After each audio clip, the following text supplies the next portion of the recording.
Assalamualaikum warahmatullahi wabarakatuh. Perkenalkan, nama saya Anda Jirana Mulda dari kelompok 4. Kali ini saya akan melakukan pemeriksaan pada finger. Yang pertama itu ada pinch grip test. Nah, tujuannya itu untuk mengidentifikasi kompresi pada cabang anterior nervus ulnaris introssesus. Nah, prosedur tesnya itu yang pertama,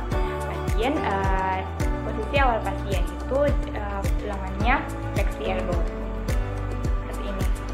Nah, lalu pastikan meminta pasien untuk menyatukan ujung thumb dan ujung jari telunjuk.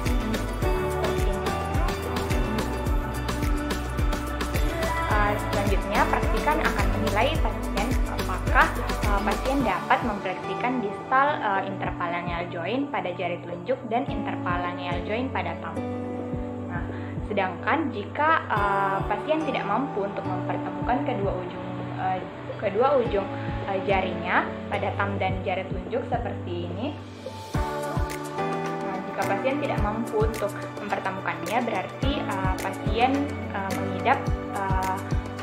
positif tes pinch grip test.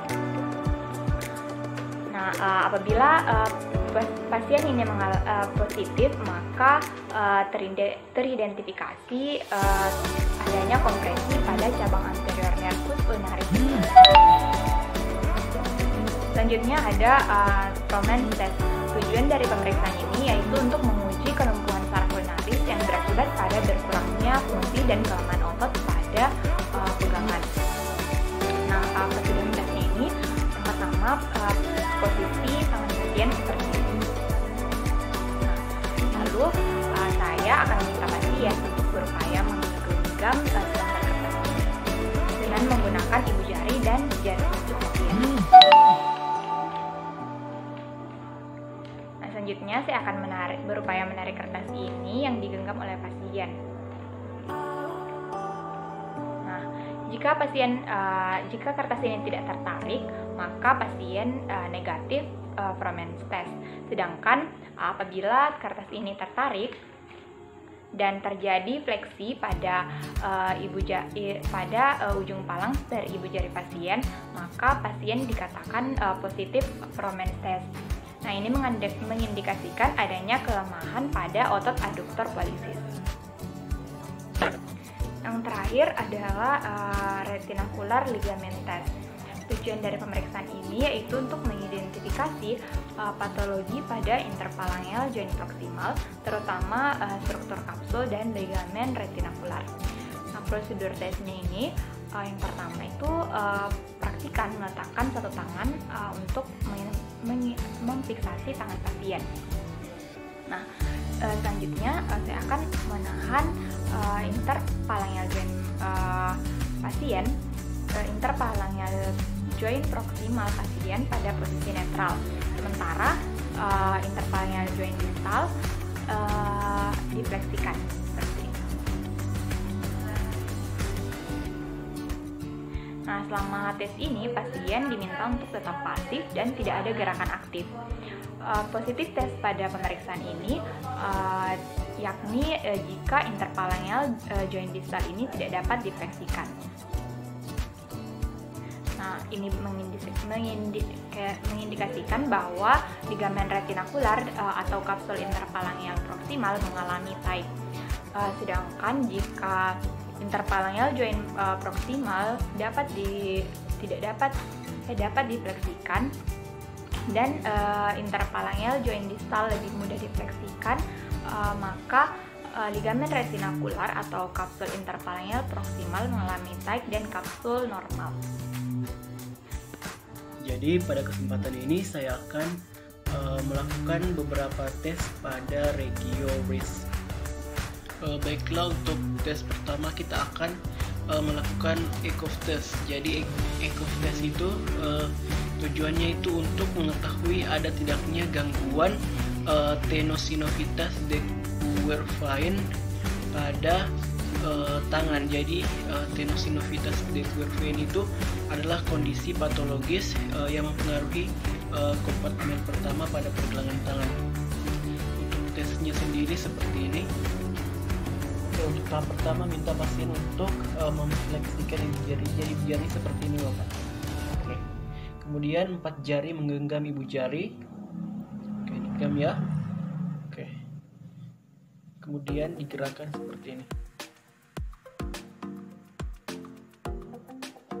Oke. Selanjutnya kita akan melakukan pemeriksaan yang kedua, yaitu Allen test. Jadi Allen test ini pemeriksaannya bertujuan untuk mengetahui aliran darah arteri pada tangan.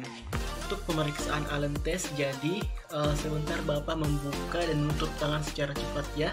Kemudian setelah saya mengatakan tutup, nanti Bapak tutup seperti ini ya. Oke? Ya. Oke. 1, 2, 3 mulai.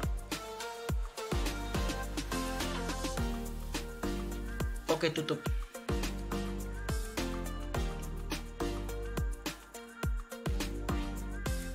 Oke, buka tangannya. Jadi tidak ada darah yang mengalir ke tangan. Setelah saya buka, jadi darahnya kembali mengalir ke tangan. Oke. Untuk pemeriksaan ketiga, kita akan melakukan pemeriksaan TFCC atau Triangular Fibrocartilage Complex Compression Test. Jadi Triangular Fibrocartilage Complex ini terdiri dari 3 bagian. Yang pertama itu ada Discus Fibrocartilage Complex atau TFC, kemudian ada ligamen radioulnar atau RUL, dan juga ada ligamen ulnocarpal atau UCL. Untuk tesnya seperti ini. Baik, untuk pemeriksaan TFCC itu pemeriksaan seperti ini. Pertama-tama kita pegang dari tangan pasien, terus kemudian seperti ini. Nah, untuk gerakannya seperti ini. Untuk tes keempat ada ulnar collateral ligament test. Jadi tesnya itu bertujuan untuk meletakkan stres pada ligamen kolateral ulnar dan kapsul medial wrist untuk mendeteksi ada tidaknya nyeri yang terjadi. Untuk melakukan ulnar collateral ligament test, jadi pertama-tama pegang tangan pasien dalam keadaan pronasi, kemudian lakukan gerakan seperti berjabat tangan, kemudian digerakkan ke sisi ulnaris seperti ini.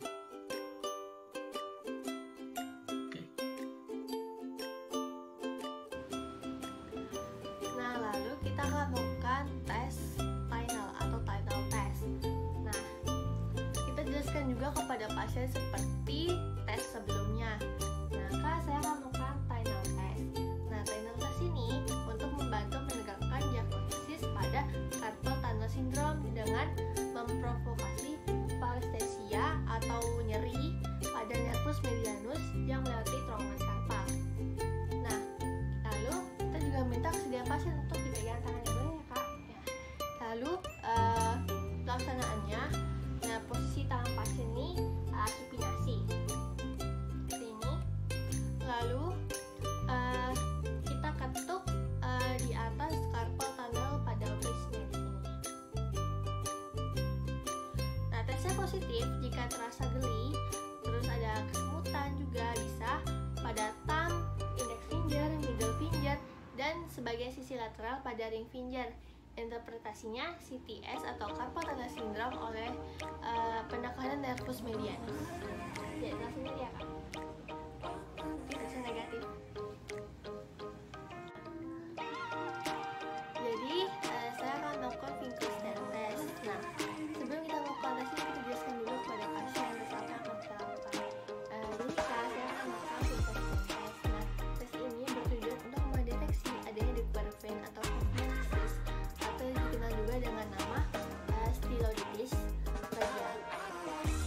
Nah, lalu kita minta kesediaan pasien agar kita diperbolehkan untuk tentu area tubuh yang paling terlalu boleh Kak, saya pegang daerah tangannya. Nah, lalu kita akan melakukan pemeriksaan. Pertama-tama pasien kita dalam posisi duduk, lalu kita berhadapan dengan pasien. Nah, lalu ini tangannya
kita sentuh daerah tangannya untuk melakukan tes ini. Nah, lalu kita lakukanlah pemeriksaan. Nah, pertama pemeriksa berhadapan dengan pasien, lalu meminta pasien untuk memfleksikan kedua wristnya. Ini kayak seperti ini. Nah, lalu kakak tahan seperti ini selama 1 menit. Nah, tes ini positif apabila terjadi kesemutan pada thumbnya, pada indeks finger, middle finger, dan sebagian sisi lateral pada ring finger. Lalu interpretasinya adanya indikasi carpal tunnel syndrome oleh penekanan nervus medialis. Lalu kita akan melakukan Watson test. Nah, sebelum melakukan tes ini kita jelaskan dulu kepada pasien. Saya akan melakukan Watson test. Nah, Watson test ini bertujuan untuk mendeteksi instability atau subluxasi pada tulang scapuloid kakak. Nah, lalu juga minta kesediaan pasien agar kita ingin menyentuh area tubuh pasien untuk melakukan tes ini. Boleh ya kak, saya sentuh di area tangannya. Nah, lalu kita posisikan pasien dalam keadaan duduk dengan sikunya itu berada di atas bed atau meja. Cuma di sini saya menggunakan bantal. Kita bisa sikunya seperti ini, ya. Nah, lalu pegang pergelangan tangan pasien dan gunakan ibu jari untuk menekan tuberkulum scapuloid pada pergelangan tangan pasien. Lalu kita gunakan tangan yang lain untuk memegang jempol ini pasiennya. Lalu kita arahkan ke arah ulnar deviasi. Seperti ini saya sambil memegang tuberkulumnya. Tuberkulum scapuloidnya kita gerakan. Relax kak. Kita gerakan sedikit ekstensi sambil di ulnar deviasi, sedikit radial dan sedikit fleksi. Nah, lalu positif test jika terasa nyeri atau tanpa abrasion pada scapuloidnya. Apakah terasa nyeri kak? Nah, lalu interpretasinya positif test mengindikasi adanya instability atau subluxasi pada tulang scapuloidnya. Terima kasih kak. Kenalkan, saya Marian Nurul Pratiwi dari kelompok keempat. Kali ini saya akan melakukan pemeriksaan elbow. Yang pertama-tama saya akan melakukan pemeriksaan Gaussian test. Gaussian test ini bertujuan untuk mengidentifikasi epicondylus lateral, epicondylalgia, atau tenis elbow. Prosedur tesnya itu yang pertama, posisikan lengan pasien dengan nyaman, stabilkan siku, kemudian meraba epicondylus dengan ibu jari Anda seperti ini.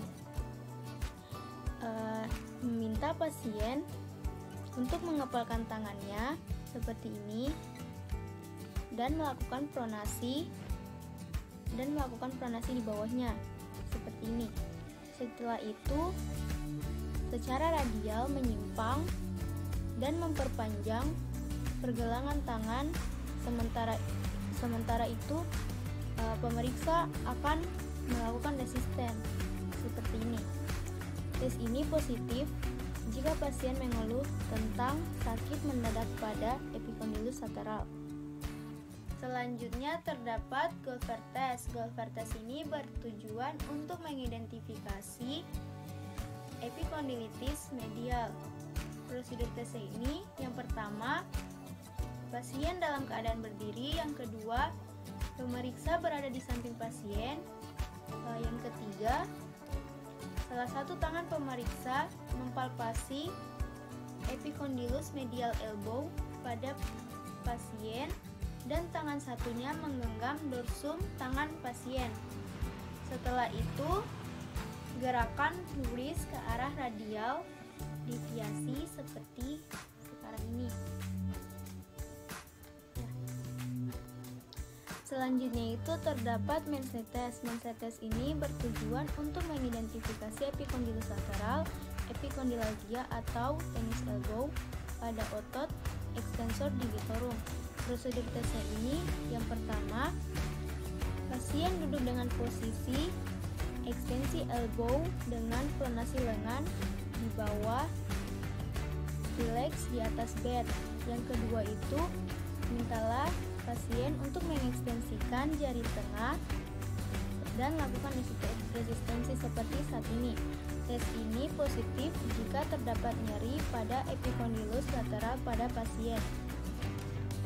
Yang terakhir, Mill test. Mill test ini bertujuan untuk mengidentifikasi epikondylitis lateral pada bagian elbow. Prosedur tesnya ini yang pertama, pasien dalam keadaan berdiri, terus fiksasikan humerus saat meraba epikondylus lateral. Setelah itu secara pasif pronasikan lengan bawah pasien Anda dan ekstensikan wrist, lalu fleksi elbow secara penuh seperti ini. Jadi saya akan melakukan pemeriksaan spesifik regio elbow. Yang pertama itu melakukan tes elbow valgus stress. Nah, tujuan elbow valgus stress ini digunakan untuk menilai integritas ligamentum kolateral medial yang juga dikenal sebagai ligamentum kolateral ulnaris. Nah, jadi untuk pertama itu pasiennya duduk dengan posisi tangan rileks di samping badan. Kemudian kita sebagai praktikan meletakkan satu tangan pada sisi lateral proksimal tepat di atas epikondylus lateral. Elbow sebagai fiksasi dan tangan satunya itu tangan ini berada di sini tepat di bawah.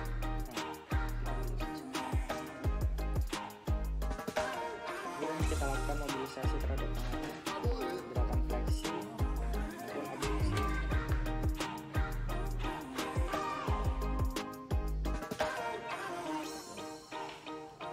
Ditekan pada epikondylus.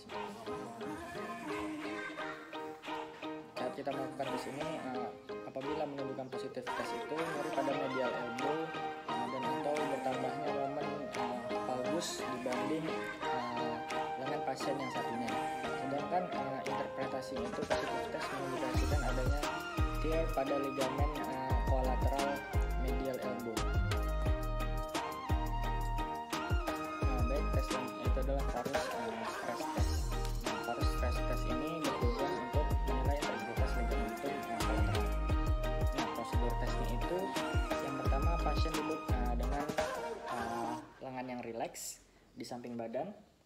Nah, kemudian praktikan meletakkan satu tangan pada sisi lateral caudal, tepatnya di sini, sisi lateral, tepat di bawah epikondylus lateral. Elbow untuk menyiapkan mobilisasi dan tangan satunya pada sisi medial proksimal.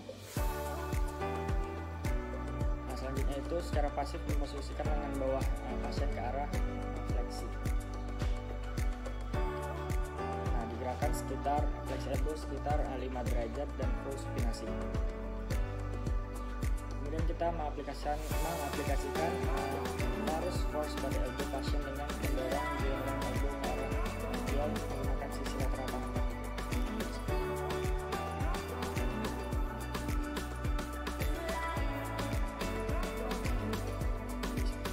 Baik, itu kita melakukan tinal elbow test. Nah, di sini itu untuk bertujuan untuk mengidentifikasi kompresi neuropati nervus ulnaris di elbow atau pada cubital tunnel syndrome. Nah, selanjutnya itu prosedur tesnya itu pasien duduk dengan posisi lengan rileks di samping badan. Nah, kemudian kita sebagai praktikan meletakkan satu tangan untuk menyangga elbow. Kita taruh sampai di sini. Kemudian kita cari bagian cubital pada tunnel elbow sebelah sini.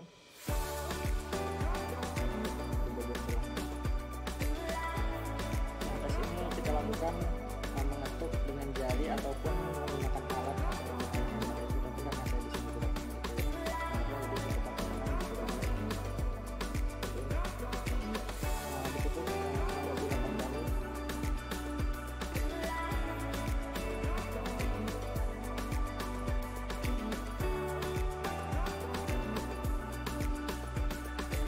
Interpretasinya itu positif test mengindikasikan kompresi neuropati pada nervus ulnaris.